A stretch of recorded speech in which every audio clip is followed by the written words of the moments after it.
Salut, c'est Chevalier Chaka. Ça tombe bien que vous soyez là car j'ai une question pour vous.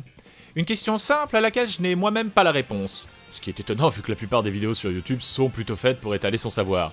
Ma question est très brève. Pourquoi pas Konosuba?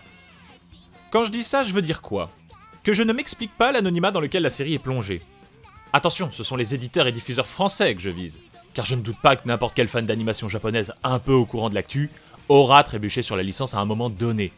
Et des échos que j'ai pu entendre ici et là, le titre semble jouir d'un fort capital sympathie chez nous. Pour ceux qui ne sauraient pas ce qu'est Konosuba, car c'est tout à fait possible, il s'agit d'un récit de type isekai, littéralement un autre monde, dans lequel on suit Kazuma, un adolescent fraîchement décédé, qui se voit réincarné dans un univers de type jeu de rôle, afin de vaincre le roi démon. L'accomplissement de ce fait d'armes lui accordera le droit de réaliser un souhait, qui sera exaucé par les dieux. Mais au lieu du récit classique de montée en puissance du héros, on assiste plutôt ici à un concours de médiocrité permanente, où chaque membre de l'équipe va rivaliser d'inefficacité avec ses partenaires. Un récit où l'aventure se voit obligée de venir à nos protagonistes, tant ils sont incapables de sortir de la ville de départ, et chaque succès engendrera plus de déconvenues que de récompenses. En bref, Konosuba c'est une comédie écornant méchamment les récits isekai, que certains trouveront peut-être envahissants ces dernières années. Et c'est hilarant, bien qu'il faille un minimum être familier avec le genre pour pleinement profiter. C'est aussi un gros phénomène au Japon. A l'origine, c'est un web novel, puis depuis 2013, un light novel né sous la plume de Natsume Akatsuki, illustré par Kurone Mishima. Le titre s'est vu adapté en animé de 2 saisons par le studio DIN en 2016 et 2017, ainsi qu'en manga sous le pinceau de Kazumi Morino. En parallèle de cela, l'auteur a délivré 2 séries de romans spin-off, plus axées sur certains personnages du groupe, et a confié une autre série de romans à l'auteur Hirokuma. La plupart de ces titres ont également eu le droit à une adaptation en manga, ce qui démontre la bonne santé de la franchise sur l'archipel. En termes de chiffres, les ventes annuelles du light novel se classent régulièrement dans le top 3 au Japon, rivalisant au coude à coude avec les poids lourds que sont Sword Art Online et Re:Zero. La série animée va prochainement avoir l'honneur d'un film sur grand écran, et c'est sans compter sur la machinerie merchandising japonaise. Jeux vidéo, figurines, CD drama, Dakimakura, doujinshi, et bien plus encore. En définitive, Konosuba est un gros succès au pays du soleil levant et ne semble pas sur le point de s'essouffler.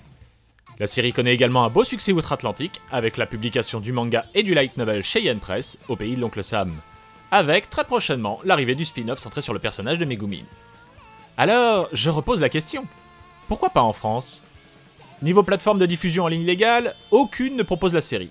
Crunchyroll possède bien les droits en Amérique, mais n'a pas jugé bon de proposer sa diffusion en France. Aussi, pour découvrir les 2 saisons ou encore les OAV, vous n'aurez pas d'autre choix que de recourir à des moyens pas très légaux. Quant au manga ou au light novel, c'est le silence total.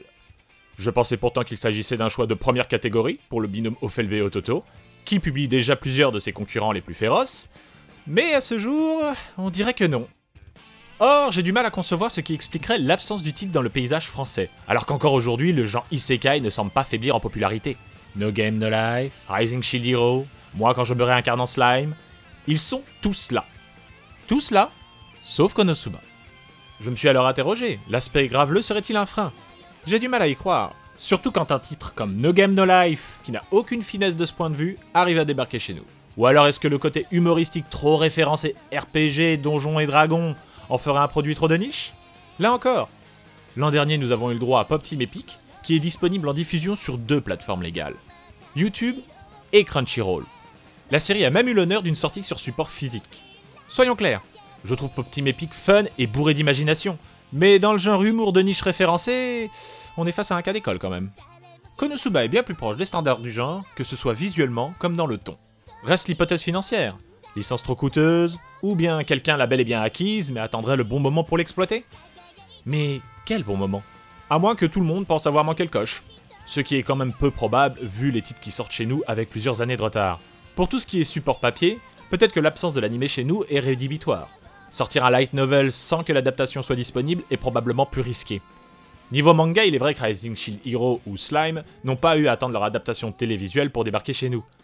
Mais l'itération manga de Konosuba étant qualitativement assez mauvaise, pour être poli, ça n'a probablement pas d'intérêt de le sortir tout seul.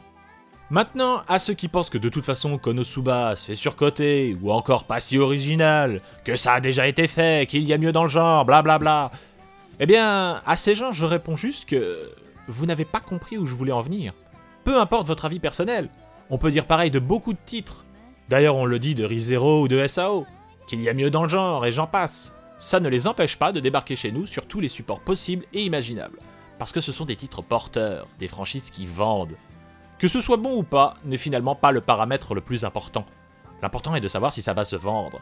Et sur le papier, tous les voyants sont au vert pour Konosuba. Alors je repose la question. Pourquoi ? Que s'est-il passé qu'on ignore qui expliquerait cet anonymat ? Maintenant, des gros titres qui nous passent sous le nez, il y en a eu d'autres. On en parlera probablement à l'avenir. Mais celui-ci, ça faisait un moment que ça me tenait à cœur d'en parler. En attendant que les choses changent chez nous, Konosuba, on se fournira notre dose à l'étranger ou à la sauvette sur des sites un peu douteux.